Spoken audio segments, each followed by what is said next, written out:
నా పేరు మిర్యాల సురేఖ, రాజంపేట నియోజకవర్గ మహిళా అధ్యక్షురాలుగా ఉన్నాను. ఎప్పుడైతే ఒక మహిళ అర్ధరాత్రి రోడ్డు మీద తిరుగుతుందో అప్పుడే మన దేశానికి స్వాతంత్రం వచ్చినట్లు అని చెప్పి మన గాంధీ మహాత్ముడు ఎప్పుడో చెప్పాడు. కానీ ఈ కూటమి ప్రభుత్వంలో పట్టపగలు కూడా చిన్న పిల్ల దగ్గర నుంచి వృద్ధుల వరకు రోడ్ల మీద తిరగలేని పరిస్థితి తీసుకొని వచ్చింది నేడు ఈ కూటమి ప్రభుత్వం.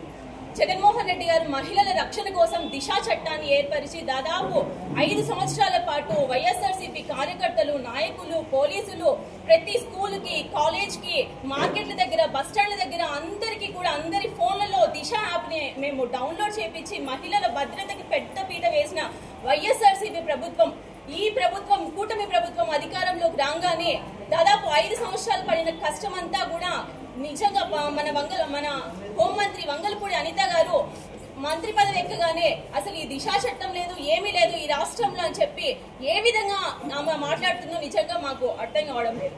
ఎందుకంటే 5 సంవత్సరాలు కష్టపడి ప్రతి ఒక్కరిని కూడా దిశా చట్టం ఉంది అని చెప్పి కట్టుదిట్టంగా పెట్టుకున్న పోలీసులకి నిజంగా ఎంతో అవమానం. దిశ పోలీస్ స్టేషన్లు, దిశ వాహనాలు, ఇలా ప్రతి ఒక్కటి కూడా మహిళలకు పెద్దపీట వేసింది మా ముఖ్యమంత్రి వైఎస్ జగన్మోహన్ రెడ్డి గారే. ఈ కూటమి ప్రభుత్వం అధికారంలోకి వచ్చినప్పటి నుంచి మహిళల మీద అత్యాచారాలు, అఘాయిత్యాలు ఎక్కడ చూసినా రోజుకి ఎంతో మంది చిన్న పిల్లల నుంచి పెద్దవాళ్ళు, వృద్ధులను కూడా వదలడం లేదు. దాదాపు అత్యాచారాలు చేసేదందరూ కూడా టీడీపీ నాయకుల్లోనే ఎక్కువ మంది ఉన్నారు, టీడీపీ పార్టీ కార్యకర్తలే ఎక్కువ మంది ఉన్నారు అత్యాచారాలు చేసిన వాళ్ళు. నిజంగా ఈ ప్రభుత్వం అధికారంలోనే వచ్చినప్పటి నుంచి ఈ క్రైమ్ రేట్ అనేది ఇంతగా పెరుగుతుంటే అసలు మన రాష్ట్రంలో పోలీస్ వ్యవస్థ ఉందా లేదా అని చెప్పి పక్క రాష్ట్రాల వాళ్ళు సైతం అడుగుతున్న పరిస్థితి. గతంలో పవన్ కళ్యాణ్ గారు 32,000 మహిళలు రాష్ట్రంలో అపహరించబడ్డారు అని చెప్పి ఏ విధంగా చెప్తారు?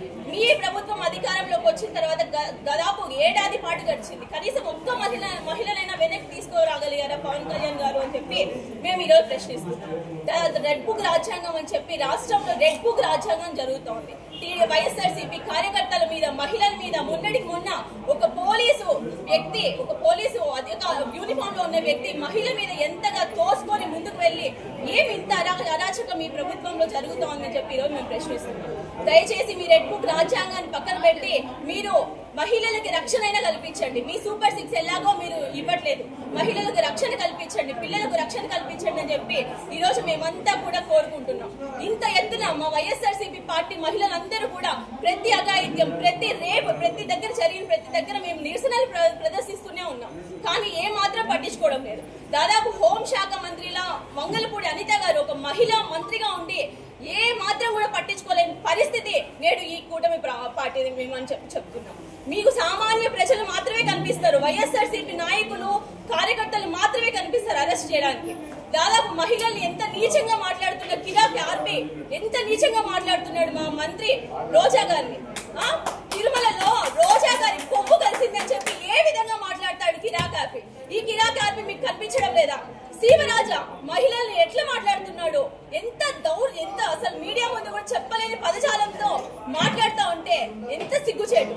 పోలీసులు అయితే మాజీ మంత్రులు కూడా బెదిరిస్తున్న పరిస్థితి. పోలీసులు మేము ఒక్కటే హెచ్చరిస్తున్నాం, మీరు ప్రజల కోసం పనిచేయండి.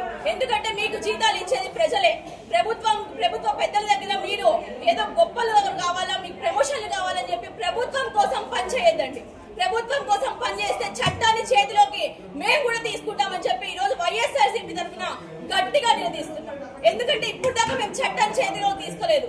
ఎందుకంటే ప్రతి ఒక్కరు కూడా మామూలుగా ఉండండి, సౌమ్యంగా ఉండండి అని చెప్పే నాయకుడు మా వైఎస్ జగన్మోహన్ రెడ్డి గారు. ఇంకా నుంచి ఈ రేపుల శాతం, అఘాయిత్యాల శాతం, ఈ అరాచకాల శాతం ఏ మాత్రం తగ్గకపోయినా చట్టాన్ని చేతిలోకి తీసుకొని తప్పు చేసిన వాడిని అక్కడే చంపేస్తాం మేము. వైఎస్ఆర్సీపీ ఆడబిడ్డగా జగన్మోహన్ రెడ్డి గారి చెల్లెలుగా